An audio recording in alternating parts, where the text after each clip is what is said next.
ఈసారి పార్లమెంటు శీతాకాల సమావేశంలో ఓటర్ల జాబితా ప్రత్యేక సమగ్ర సవరణ కీలకం కానుంది. ఇదే సెర్ ప్రక్రియగా పాపులర్ అయిన సంగతి తెలిసిందే.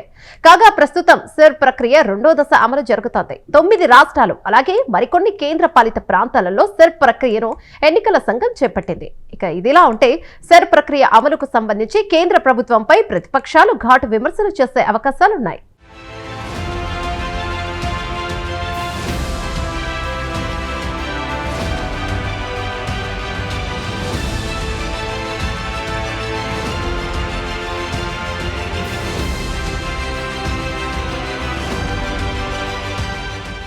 డిసెంబర్ 1 నుంచి ప్రారంభం కానున్న పార్లమెంటు శీతాకాల సమావేశాల్లో ఎన్డీఏ ప్రభుత్వాన్ని ఇరుకున పెట్టడానికి ప్రతిపక్షాలు ఆయుధాలతో సన్నద్ధమయ్యాయి. ఇందులో ప్రధానమైంది ఓటర్ల జాబితా ప్రత్యేక సమగ్ర సవరణ సర్ ప్రక్రియగా ప్రస్తుతం రాజకీయ వర్గాల్లో ఇది పాపులర్ అయింది. కేంద్రంలోని ఎన్డీఏ సర్కార్పై రాజకీయంగా విమర్శలు చేయడానికి సర్ ప్రక్రియను ప్రతిపక్షాలు ఎంచుకున్నాయి. కాగా ప్రస్తుతం సర్ ప్రక్రియ రెండో దశ అమలు జరుగుతోంది.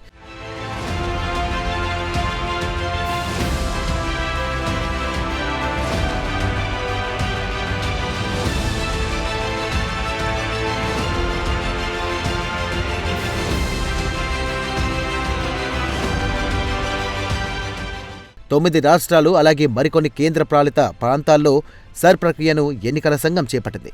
దేశవ్యాప్తంగా మొత్తం 321 జిల్లాల్లో సర్ ప్రక్రియ అమలు జరగబోతోంది. కాగా ప్రతిపక్షాలు అధికారంలో ఉన్న పశ్చిమ బెంగాల్, తమిళనాడు, కేరళ రాష్ట్రాలు మరో ఏడాదిలో ఎన్నికలకు వెళ్తున్నాయి. ఎన్నికల తురుముకు వస్తున్నటువంటి ప్రస్తుత పరిస్థితుల్లో తమ రాష్ట్రాల్లో ఓటర్ల జాబితా ప్రత్యేక సమగ్ర సవరణను చేపట్టడాన్ని అక్కడ అధికారంలో ఉన్న పార్టీలు తీవ్రంగా వ్యతిరేకిస్తున్నాయి. పశ్చిమ బెంగాల్లో టీఎంసీ, తమిళనాడులో డీఎంకే అలాగే కేరళలో లెఫ్ట్ డెమోక్రటిక్ ఫ్రంట్ అధికారంలో ఉన్న సంగతి తెలిసిందే. ఈ 3 పార్టీలు ఇప్పుడు సర్ ప్రక్రియపై యుద్ధం ప్రకటించాయి.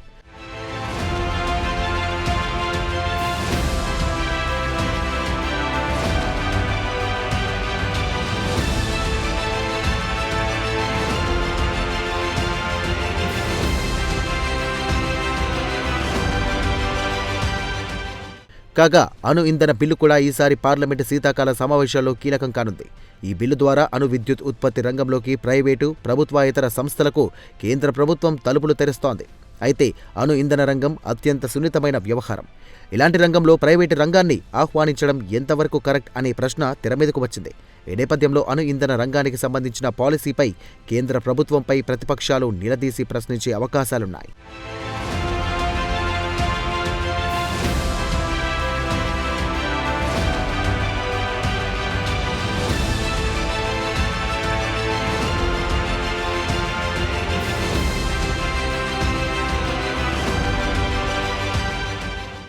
అలాగే హయ్యర్ ఎడ్యుకేషనల్ బిల్లు కూడా ఈసారి సమావేశాల్లో దుమారం రేపే సూచనలు స్పష్టంగా కనిపిస్తున్నాయి. కాగా ఉన్నత విద్యారంగంలో హయ్యర్ ఎడ్యుకేషన్ బిల్లును అతిపెద్ద సంస్కరణగా కేంద్ర ప్రభుత్వం భావిస్తోంది. అయితే ఈ బిల్లుకు సంబంధించి ప్రతిపక్షాలకు కొన్ని అభ్యంతరాలున్నాయి. సదరు బిల్లు కారణంగా ఉన్నత విద్యారంగంపై కేంద్ర ప్రభుత్వం పెత్తనం పెరిగిపోతోందని ప్రతిపక్షాలు భావిస్తున్నాయి. దీంతో హయ్యర్ ఎడ్యుకేషనల్ బిల్లు ప్రతిపక్షాలు వ్యతిరేకించే అవకాశాలున్నాయి.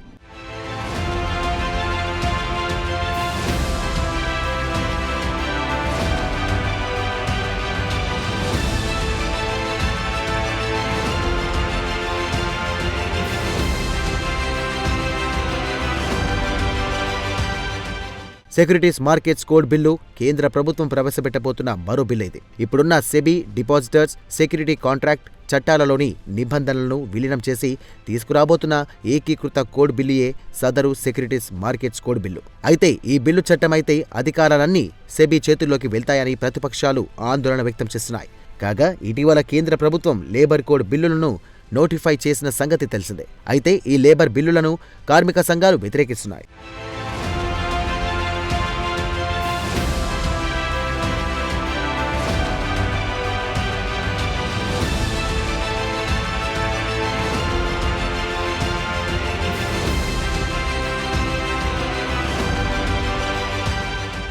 ఈ నేపథ్యంలో లేబర్ కోడ్ బిల్లులపై కూడా చర్చ ప్రతిపక్షాలు పట్టుబడే అవకాశాలున్నాయి. అలాగే వక్ఫ్ సవరణ సహా మొత్తం 16 బిల్లులు ప్రవేశపెట్టే అవకాశాలున్నాయి. అయితే వీటిలో 5 కొత్త బిల్లులు ఉంటాయి. అయితే అందరి దృష్టి వక్ఫ్ సవరణ బిల్లుపైనే ఉంది.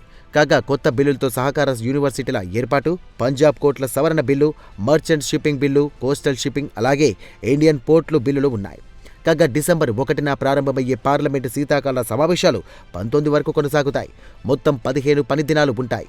ఏది ఏమైనా పార్లమెంట్ సమావేశాల్లో కేంద్ర ప్రభుత్వంపై విమర్శలు గుప్పించడానికి విపక్షాలు సన్నద్ధమయ్యాయి.